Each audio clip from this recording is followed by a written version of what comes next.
रहीम। साहिबा चैनल सदाए जहानिया के मेज़बान अशरफ अदीम अशदी का सलाम कबूल कीजिए। साहिबो, आज मेरी मुख्तसर सी गुफ्तगू का उन्वान है टेलीफोन आखिर किस मर्ज की दुआ है। साहिबो, साइंस बहुत तरक्की कर चुकी। ये मोबाइल के रूप में हमारे पास छोटा, आप कंप्यूटर समझ लें, इस पे दुनिया जहान की मालूमात मौजूद हैं और बहुत सी सहूलियात इसने हमें दी रखे हैं। आप सबसे बड़ी सहूलत ये देखिए कि सैकड़ों और हज़ारों मील दूर बैठे आप अपने अहबाब से बात कर सकते हैं, वीडियो कॉल कर सकते हैं, वॉइस मैसेज कर सकते हैं। यानी आपके राब्ते का एक बेहतरीन ज़रिया है।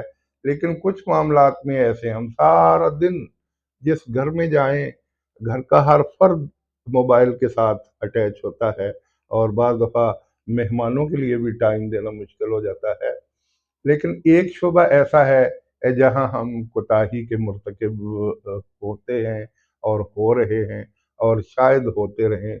वो ये है कि हम एक दूसरे के यहाँ आते जाते फ़ोन नहीं करते। ये बहुत ज़रूरी है कि आप जहाँ भी जा रहे हों, आप टेलीफोन ज़रूर करें, ताकि मेज़बान ज़हनी तौर पे तैयार हो कि फ़लाँ साहब आ रहे हैं या फ़लाँ मेरे अजीज़ रिश्तेदार आ रहे हैं। काफ़ी अर्सा पहले मेरे पास मेहमान आए।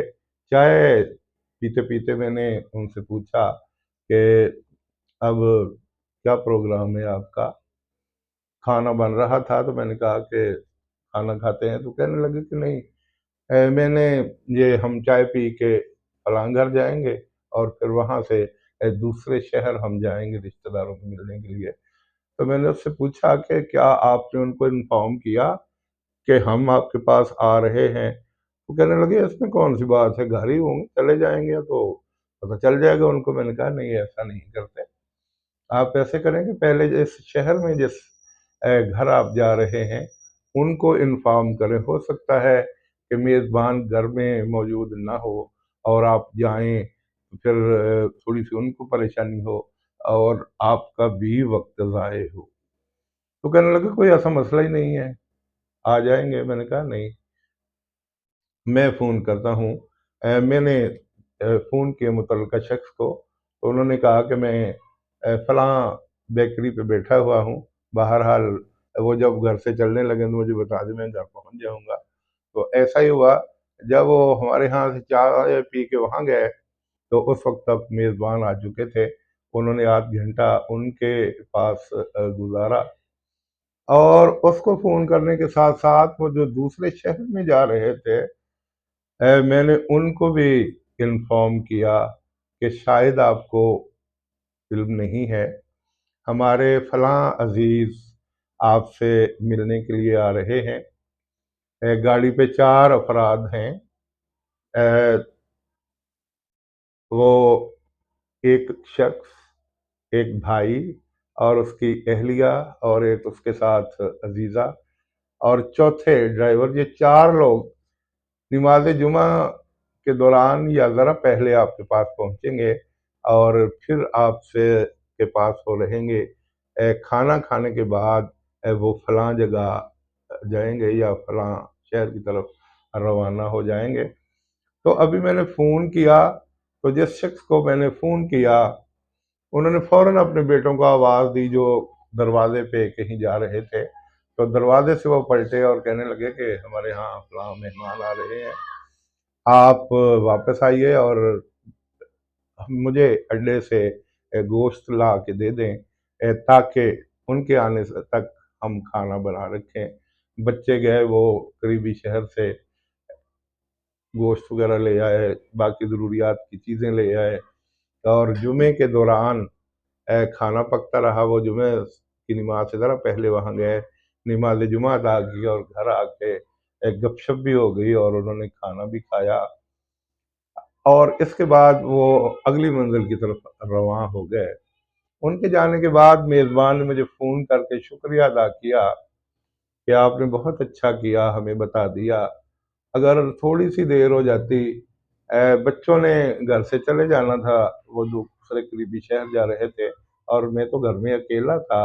मेरे लिए جانا آنا ذرا مسئلہ ہوتا، تو آپ نے بہت اچھا کیا کہ ہمیں آگاہ کیا۔ مہمانوں کی آمد سے قبل ہم کھانا بنا چکے تھے اور ہر چیز تیار تھی۔ نماز جمعہ کے بعد جو ہی ہم آئے، کھانا لگا دیا گیا اور ہم کھانا بھی کھاتے رہے اور ادھر ادھر کی گفت و شنید بھی جاری رہی، اور 2 گھنٹے گزار کے اس طرح وہ یہاں سے روانہ ہوئے۔ تو صاحبوں، کچھ سال پہلے کی بات ہے، میں گاؤں کو اپنا پہلا گھر ہی سمجھتا ہوں، کیونکہ وہاں میں نے اپنی زندگی کی 45 بہاریں گزاری اور میری جڑیں گاؤں میں ہیں۔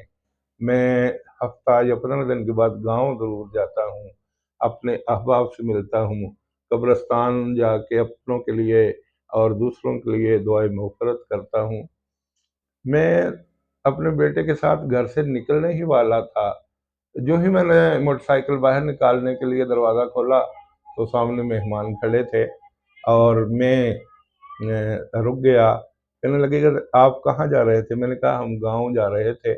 چلو کوئی مسئلہ نہیں، آپ آئے ہیں تو ہم عصر کے وقت چلے جائیں گے۔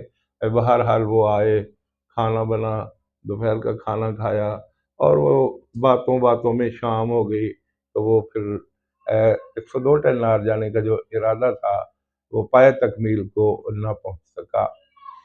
سو اگلے اتوار تک ہمیں انتظار کرنا پڑا، حالانکہ میں وہاں فون کر چکا تھا اپنی ہمشیرہ کو کہ ہم آ رہے ہیں۔ پھر بعد میں ان سے میں نے معذرت کی کہ مہمانوں کی آمد کی وجہ سے میں ایسا نہیں کر سکا۔ تو ایک دن ایسا ہوا کہ دوپہر کے 3 بجے تھے، دروازے پہ بیل ہوئی اور کچھ دوست دروازے پہ کھڑے تھے۔ میں نے ان سے پوچھا کہ آپ آنے سے پہلے اگر فون کر دیتے تو بڑی اچھی بات تھی، ویسے کوئی بات نہیں، اپنا ہی گھر ہے۔ وہ کہنے لگے کوئی بات نہیں۔ ہم نے کہا کہ گھر ہی ہونے نے، کہڑا باہر کتے ہونا جانا ہے، زیادہ گھر ہی تسی رہندے ہو۔ میں نے کہا جی میں گھر ہی رہتا ہوں، لیکن ہو سکتا ہے میں آج کہیں نہ ہوتا، میں کہیں چلا جاتا تو پھر کیا ہوتا ہے، اس لیے بہتر ہوتا ہے کہ ٹیلی فون کر کے جایا جائے، تاکہ میزبان، حقیقت ہے کہ بعض دفعہ کوئی بہت ضروری کام ہوتا ہے، اور میں تو ویسے لکھنے لکھانے والا آدمی ہوں، میں اپنی بات کرتا ہوں۔ ایک دن ایسا ہوا کہ میں ایک ٹاپک پہ بہت اچھی معلومات ذہن میں جمع کر کے اس کو میں نے ایک ڈرافٹ تیار کیا، رفع کیا، اور میں بیٹھا لکھ رہا تھا۔ یہ آج سے 8-9 سال پہلے کی بات ہے۔ میں وہ لکھ رہا تھا اور بڑے تواتر کے ساتھ بڑے اچھے الفاظ ذہن میں آ رہے تھے، اور میں لکھتا جا رہا تھا کہ اچانک دروازے پہ بیل ہوئی، اور کچھ مہمانوں کی آمد کی وجہ سے 1.5 دن تک میں ان کاغذوں سے اور ان سوچوں سے ایسا دور ہوا کہ بعد میں نہ میرے وہ خیالات مجتمع ہو سکے، اور نہ وہ الفاظ جو میں لکھ رہا تھا وہ میرے قابو میں آئے۔ وہ ایک لفظ استعمال ہوتا ہے، میرے پراں خیالات۔ اس کا معنی وہ ہوتا ہے، کہ جب تیز آندھی یا ہوا چل رہی ہو، کوئی کتاب یا دستہ پڑا ہوا ہے، تو اس کے کاغذ، اس کے ورق کتنی تیزی سے ادھر ادھر ہلتے ہیں، تو وہ جو کیفیت ہوتی ہے اس کو کہتے ہیں پراں خیالات، یعنی اڑتے ہوئے کاغذوں کی طرح کے خیالات۔ تو یہ صاحبہ میری کچھ معروضات تھیں ٹیلی فون کے حوالے سے۔ تو ظاہر ہے جب ایسی صورتحال ہوتی ہے تو پھر تھوڑی سی پریشانی بھی ہوتی ہے، اور بعض دفعہ بہت اچھے کام جو ہو رہے ہوتے ہیں، جیسے میں وہ ایک مضمون تخلیق کر رہا تھا، لکھ رہا تھا، تو وہ ایسا درمیان میں اٹکا کہ پھر مجھے ہفتوں لگ گئے اس کو سیٹ کر کے دوبارہ لکھنے میں۔ تو یہ صرف میں اپنی بات نہیں کر رہا، میں بہت سی باتیں کر رہا ہوں، اور میں اپنے احباب اور رشتہ داروں سے یہ بھی توقع رکھتا ہوں کہ وہ اس کو صرف میری کہانی نہ سمجھ لیں، یہ ہر گھر کی کہانی ہے، اور ہر کوئی ایسے حالات سے متاثر ہوتا ہے۔ मैं तो खुले दिल का आदमी हूँ। मैंने तो सारी कहानी अपने इर्द गिर्द लपेट ली ताकि किसी और पर्दा नशीन का नाम सामने ना आए।